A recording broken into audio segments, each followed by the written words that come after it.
பயங்கரவாத விசாரணை பிரிவினரால் கைது செய்யப்பட்டு தடுத்து வைக்கப்பட்டு விசாரணைக்கு உட்படுத்தப்பட்ட இலங்கை தமிழரசு கட்சியினுடைய இளைஞரணி செயலாளரும் மனித உரிமைகள் செயற்பாட்டாளருமான சிவகரன் அவர்களை லங்காஸ்ரீயின் 24 இணைத்திருக்கின்றோம். எதற்காக விசாரணை செய்தார்கள், விசாரணையினுடைய தன்மைகள் எப்படி இருந்தது என்பது தொடர்பில் அறிந்து கொள்வதற்காக. வணக்கம் சிவகரன். வணக்கம். உங்களுடைய கைது எதிர்பாராத விதமாக நடத்தப்பட்டிருந்தது. உங்களுடைய கைதினுடைய பின்னணி என்ன? என்னுடைய கைதினுடைய பின்னணி அவர்கள் எவ்விதமாக யோசித்தார்களோ தெரியவில்லை. ஆனால் எனக்கு சொல்லப்பட்ட குற்றச்சாட்டு அண்மையிலே சாவகச்சேரி பகுதியிலே கைப்பற்றப்பட்ட தற்கொலை அங்கி வைத்திருந்த நபருக்கும் அல்லது அந்த நபர் சார்ந்து குற்றம் சாட்டப்பட்டவருக்கும் எனக்கும் இடையில் தொடர்பு இருக்கலாம் என்கின்ற கோணத்தில் அவர்களுடைய விசாரணை இருந்தது. ஆனால் அதற்காகத்தான் என்னை கைது செய்தார்களா என்கின்ற சந்தேகம் எனக்கு வலுவாக உண்டு. வலுவாக உண்டு என்று குறிப்பிடுகின்றீர்கள். எதனால் அதற்காகத்தான் கைது செய்தார்களா என்கின்ற சந்தேகம் உங்களிடம் இருக்கின்றது. அப்படி இல்லையாயின் எதற்காக உங்கள் மீதான கைதினை அவர்கள் நடத்த வேண்டும்?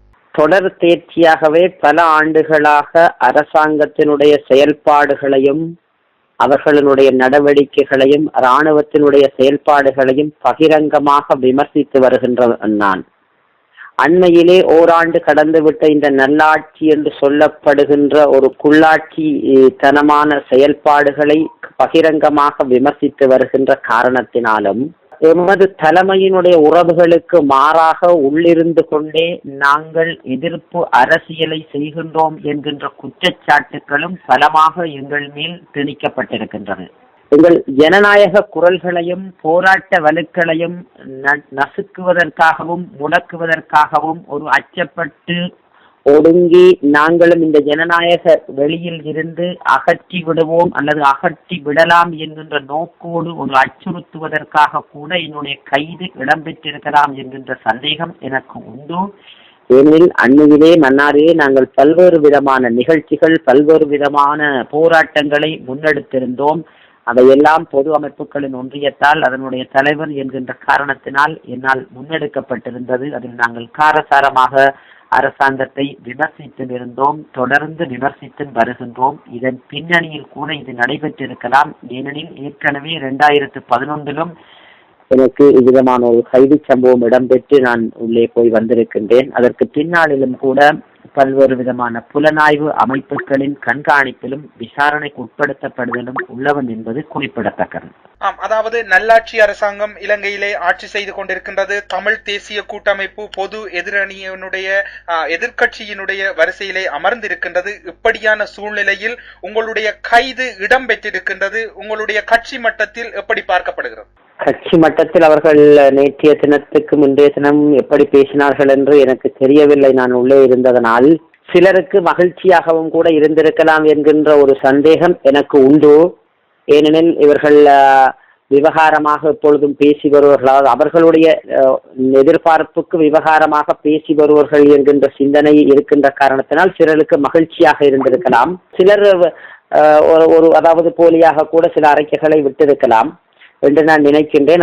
நான் இப்போதுதான் வந்திருக்கின்றேன். ஊடகங்கள் எதனையும் நான் பார்க்கவில்லை. இந்த 24 மணி நேரத்துக்குள்ளும் என்ன நடந்திருக்கின்ற எனக்கு சரியாக தெரியவில்லை. அவர்கள் அதை எப்படி நோக்குகிறார்கள் என்றும் எனக்கு சரியாக தெரியவில்லை. ஆனால் ஊடகங்கள் எனக்கு மிகவும் காத்திரமான முறையில் பங்களிப்பு நல்கியதன் காரணத்தினால்தான் இந்த செய்தி குறித்த ஒரு 5 நிமிடத்தில் வெளியில் வந்ததும் அதனால் மனித உரிமை ஆணையகம் மற்றது பன்னாட்டு மனித உரிமை அமைப்புகள் உள்ளூர் மனித உரிமை செயல்பாட்டாளர்கள் பலர் நலன் விரும்பிகள் பொது நிலையில் சிந்திப்பவர்கள் மதகுருமார்கள் என பலர் குரல் கொடுத்து இந்த விவகாரங்களை கையாண்டதன் காரணத்தினால்தான் 24 மணி நேரத்தில் என்னால் வெளியில் வரக்கூடிய ஒரு சூழல் இருந்து இது பயங்கரவாத தடை சட்டத்தின் கீழ் கைது செய்யப்பட்ட ஒருவர் இலங்கையிலே 24 மணி நேரத்தில் வெளிவந்ததாக இருந்தால் இலங்கையின் பயங்கரவாத தடை சட்டம் அமலுக்கு வந்த காலத்தில் இது முதலாவது சம்பவமாகத்தான் நான் நினைக்கின்றேன். அதைத்தான் இன்றைக்கு அவர்கள் அந்த அதிகாரிகளும் கூட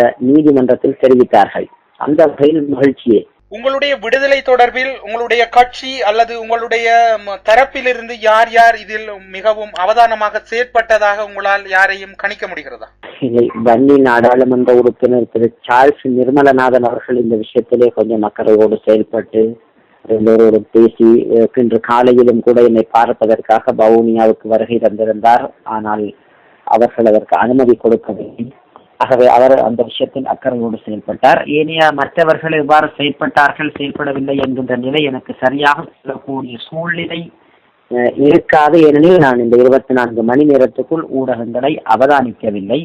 அதனால் எனக்கு சரியாக கருத்து கூற முடியும். நீங்கள் கைது செய்யப்பட்டு தடுத்து வைக்கப்பட்டிருந்தீர்கள், ஒரு இரவு முழுவதும் தடுத்து வைக்கப்பட்டிருந்தீர்கள். அங்கு உங்களோடு கைது செய்யப்பட்டிருந்தவர்களில், அதாவது அண்மை காலங்களில் கைது செய்யப்பட்டவர்கள் அல்லது அங்கு இருக்கக்கூடிய சூழல் எப்படி இருக்கின்றது? கைது இடம்பெற்று நீங்கள் தடுத்து வைக்கப்பட்ட இடத்தில்? இல்லை, நான் புறம்பாக ஒரு இடத்தில் தான் நான் இருந்தேன். ஆனால் வேறு பலர் அங்கு ஏற்கனவே கைது செய்யப்பட்டு தடுத்து வைக்கப்பட்டிருப்பதாக அறிகிறேன். பலர் அவ்விதமாக இருப்பதாகவும் பலர் கூறியதை நான் கேள்விப்பட்டேன். நான் இரவு வேறு இடத்தில் நான் தனியத்தான் நான் இருந்தேன், மற்றவர்களோடு நான் இருக்கவில்லை. இந்த ஜனநாயக ரீதியான கருத்துக்களை நசுக்க முற்பட்டாலும் கூட எங்களுடைய கருத்துக்கள் தொடர்ந்து ஒலித்து கொண்டேதான் இருக்கும்.